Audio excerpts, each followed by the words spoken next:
Hey there, how are you? I just feel like talking about something really quickly. So, I guess I've seen quite a few thumbnails about this Houston rodeo that went bad. And quite frankly, young black women who don't put on clothes, I guess have ruined it and gotten into fights. I don't know. I didn't really hear anything about the black men. Usually, when a lot of black people get together and it's a lot of stuff going on, it's usually young black men. There's fights and there's shooting. This time I kept hearing a bunch. People kept criticizing the young ladies. I remember making a video before because when Sherry Shepherd, I guess, was about to lose her television show, because I don't think she lost it now. I think she still have it. But at the time when it was going to be canceled, somebody made a video who I guess regularly watches Sherry Shepherd. Talked about how Sherry kept talking about these ladies and how they're not wearing clothes. They don't put on clothes. And I guess she talked about that a number of times on her show, as she should. She's a woman. See, I feel like women should address women and men should address men. See, the problem is there's not enough men who address men. You have a lot of men who still want to address women, but you already have a lot of women addressing women. So there's a lot of black women that address black women. Okay, but as she should, because when I heard the clips of her talking about these women not wearing clothes, I saw the same thing. I remember talking about how this young lady, she has her own YouTube channel, and it shows her living. I think she lives in her van. You know, a lot of these people have these videos about how they live in a van or whatever. Not necessarily living in their car, but they live out of a van, and their van is situated where they have their own bed and stuff, and they might have their own bathroom. Who knows? Because if you're gonna sleep in the van and just have a bed, that's fine. But what happens when you need to go to the bathroom? You need to park at some place that's open 24 hours where you can go use the bathroom, unless you're gonna just squat and on the side of the road and use the bathroom that way. But anyway, and this lady, this young girl, well, young woman, she went to Buc-ee's. And she had on this thing that looked like pajamas, and it was so short. You know, it was so short. It was pretty much barely covering her booty cheek. Yeah, she was thick, so she wasn't skinny. She was thick, but she wasn't fat. But she was thick. Okay, she was thick. And she went in the store, and she came back out to her van, and she didn't understand why people were looking at her like she was crazy. And I read in the comment section. I said, I want to see what people are saying about her in the comment section, because I know they're not ignoring this. And it was a lot of positive comments. I guess they're gonna act like they didn't see how this lady was dressing. You know, but one comment said the reason why they are looking at you strange is because you went up in there with your pajamas on. Black women have a habit, and I'm saying it's a habit. I'm not saying one time, you might go to the store and you might find somebody with a bonnet on every now and then. No, black women, this has been a habit, I think, since black women were wearing their bonnets on Boys in the Hood. Okay. Look at the movie called Boys in the Hood, and Ricky's mother, the character Morris Chestnut played. Morris Chestnut and Ice Cube's mother. She was outside with a bonnet on, and she had a little, she flicked her cigarette. Black women been going out with those bonnets for a long time. Okay.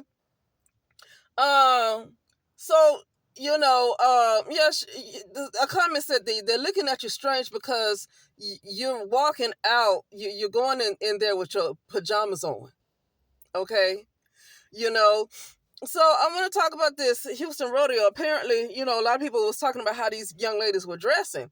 Like they just had these real short, skimpy shorts on, look like they were just about naked. And it's a family affair. The Houston rodeo is supposed to be like a family event. It's not Freaknik. It's not, if it was Freaknik like Atlanta used to have, if it was Freaknik, that'd be fine. It's not Freaknik. That's a family event, and you got a lot of little children, a lot of little babies that are around these young ladies that don't want to put on clothes. And what I do get tired of is these women keep thinking somebody judging them. I really get tired of that. It was a lady. I like to watch her channel, but she's young. She's 24, 25 years old. I like to watch her because I do think that she has I do feel like she has a decent head on her shoulders, but the people that she's around, not to blame the people she's around because it's in her too, but the people that she's around, I heard somebody when a guy was talking about what was going on at the Houston Rodeo, and he was talking about how their parents failed them. And I have to disagree with that. Every time you see a case like that, you think somebody's parents failed them. I have to disagree with that. You got to look at the black culture as a serious problem. This I don't I said I remember saying in the 90s. All right, it's like shortly after I graduated from high school. It was still the 90s. And I remember telling the guy that I didn't like the black community. But I didn't like the black community, and see black people. This is what I'm just done with black people because they don't like accountability. You really think that I care about a complexion? Oh, you hate yourself. See, you turn this on me as if I have a problem with the brown skin complexion. This how you want to turn this around. This is why I don't like black folks. But see, white people don't like to take accountability either. You have not one.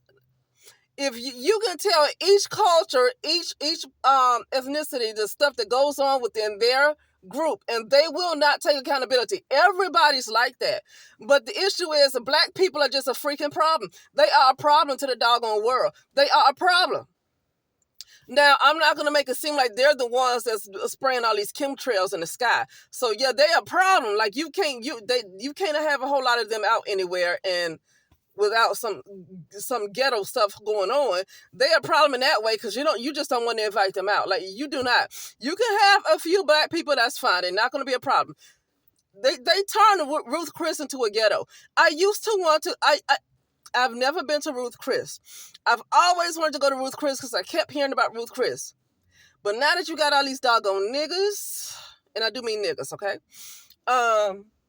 Going to Ruth Chris, I've been hearing bad things about Ruth Chris now. Why? Because it's black people. The food ain't bad. Black people. So I don't like black people. I don't. For that reason, why do they have to make everything so bad? The black culture sucks. Black culture sucks.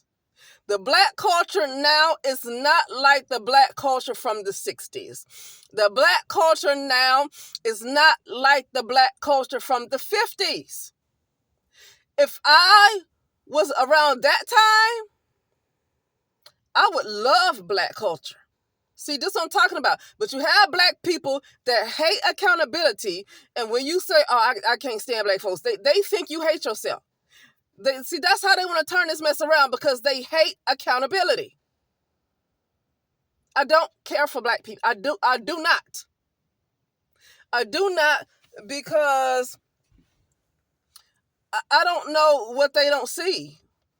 It was so many black people that went along with Black Lives Matter, even after knowing that George Soros was the one behind funding it. So if you know he's the one behind funding it, do you think he really has your best interest at heart? Why is it they were always promoting these thugs, like a lot of some of these thugs that would get shot? You would have good, decent black men that's not a problem. Stuff would happen to them and nobody cared. But then they always want to pump their fists and fight for a thug that gets shot that's probably robbed somebody's houses. George Floyd robbed a pregnant black woman, allegedly, okay? Robbed a pregnant black woman at gunpoint. Pregnant. You have so many black women that know about this, but yet and still they worried about George Floyd. He wasn't worried about this pregnant black woman having a miscarriage. See, this is what I don't like. The Black Lives Matter celebrated the worst of the black community. They fought for the worst of the black community. And somebody else pointed that out 2 years ago. Say, why does Black Lives Matter? Why are they always fighting or fussing over these thugs that have been a problem in the neighborhood? They have been a problem in the neighborhood. Okay, except for like maybe Philandro Castile, right? Okay, um, but that's when I just had a problem with black people because they didn't like the truth. When you try to bring the truth to them and you see that it's something that is not in their best interest, like the NAACP, I don't know if it's still really controlled by Jews or not. I don't know if George Soros is he a Jew? I don't know what he is. But you see these other people behind it. Why are you thinking that's something that's for the benefit of you when you have all these other groups of people that's behind it? They're not for your best interest. And you tell black people that, and they act like, and I'm talking about older black people, educated black people. I'm not talking about hood rats or whatever. I'm talking about so-called educated black people. You tell this to them, they don't want to hear you. Even when you talk about voting. Now, this is a problem with the world, but with black folks, they make it feel like, oh, you don't want to make your voice count. Your ancestors died for this. When you say voting, you're not really voting. The person who is going to be the president has already been chosen. You're not really voting. They're putting you through some kind of ritual. I don't know what kind of ritual it is, but you're not really voting. But you can say this over and over and over again, and they don't. Many black people do not want to hear it. And you can't tell them you haven't voted because they're gonna see what I'm saying? So I don't like black culture because black culture has turned into the sexy reds. Black culture have turned into something that's very extremely low vibrational. That's why those ladies went out to the Huston Rodeo looking like that. Because listen, let's just be real. They grew up on the Cardi B's. They're growing up on Meg the Stallion. They're growing up on Cardi B. They're growing up on Sexy Red. They are growing up on Glorilla. They are growing up on these young ladies. They are growing up on these artists. And then the men, who are the men with all the drill rapping and all the stuff they talk about? This is what they're growing. So you want to talk about how the ladies are the way they're dressing, they're barely wearing clothes, but the black men, a lot of them are gay. That's not natural. I don't care. That's not their choice. Listen, it's too many of them that's gay like that. It's too many. It's too many. It's almost getting to the point where it seems like 95% of black men are gay. That don't seem to be natural. Something's wrong with that. Okay? But see, you got these artists like Little Nas X and all these black men that, they go through these rituals where they wear dresses, and then these young rap artists and all this stuff, they come out and you used to have the thug, like the thug life and all that stuff, like they real hard and gangster. You used to have that kind of vibration. And now these young guys coming out, they sweet, right? They sweet. And then they're forcing people to accept it, to open up their mind and accept that. You don't have to accept what you don't want to accept. It's a lot of stuff that's going on in the world, and you don't have to accept every little thing because somebody else chooses to do it. You don't have to accept everything. Okay? So a lot of these young ladies are like sexy reds, and they don't wear clothes. Okay? Very just very they don't even act like the black women of the 90s. They don't act like the black women of the early 2000s. Okay, they're getting worse and worse and worse. Okay, but then look at the artists that they follow. But then when you look at a lot of the young black men, they're gay. They don't like women. Okay, I just feel like talking about that really quickly. So no, I don't like the black people the way I see them right now, the way they have been. When I grew up, I'm from Generation X. Even with that, it was just a bunch of gang banging. I saw a lot of gang bangers. A lot of black people get together. It's still shooting, a lot of shooting. They're very disrespectful. I didn't like it. I always hated the consciousness of the collective black community. I always hated the consciousness. Now you have certain groups of black people who might not think like that, right? So not every last one of them are going to think like that, but I'm talking about as a collective, the black community, the way it is, this is the consciousness. Victimhood, always talking about white supremacy, and, do all kinds of stuff, shooting and whatever behaviors. And then when people want to point it out, you want to play the victim. And if a black person point it out, you want to act like they hate themselves. You want to call them a coon. If a white person call it out, they're racist. See, these are reasons why I don't care for black people. I don't. I don't care for the black people the way they are right now. I don't care for that. But I didn't even care for it when I was growing up. I was born in the 70s, so I grew up in the 80s and 90s. During that era, I did not like black people because it was violence. It was always, poverty. And if they see that you come from a little bit of money, they hate you for it. They expect you to empty your pockets to them. But even when you do give them things, they hate you. They're extremely jealous. A lot of the women were always jealous of another woman who had confidence in herself. They always hated that. No matter how you look, you can be pretty, but you might not be the prettiest looking person on the world on the outside. You might not be the prettiest. They hate the fact that you have confidence. It don't always matter how you look on the outside. They hate the fact that you have confidence. And they want to bring you down because, and I get that a lot of stuff went on in their households, but you don't want to keep absorbing all of that. You don't want to keep absorbing that. It's not your job to fix them. And it just happened to get worse now, but I still grew up with that in the 80s and 90s. I still remember growing up with that, and I just could not stand it. But around my Generation X, around that time was when a lot of gangster music came out, when a lot of low vibrational came out. That was, to me, Generation X was when really a lot of low vibrational behavior really, really got popping. That's when a lot of drugs were put into the neighborhoods, a lot of guns. It was just bad. The music went downhill. I feel like it really, really started with Generation X. But anyway, and it just got worse because it wasn't checked. Now, you had certain people like, what's her name? C. Dolores Tucker, who wanted to, who waged a war against gangster rap music, but people didn't want to listen to her. I mean, she had a few people that had her back, but for the most part, she was on her own. So even the boomers her generation did not want to listen to her. I don't even know if she was a boomer or was she a part of the silent generation. I think C. Dolores Tucker might have been more of a part of the silent generation. She's a little older than the boomer generation. Okay. But either way, I think she might have been, Martin Luther King was older than my parents. My parents were born in the 40s. I think Martin Luther King might have been born in the 1930s or 20s. I don't know. So I think C. Dolores Tucker is around that time. So she might have been from the silent generation.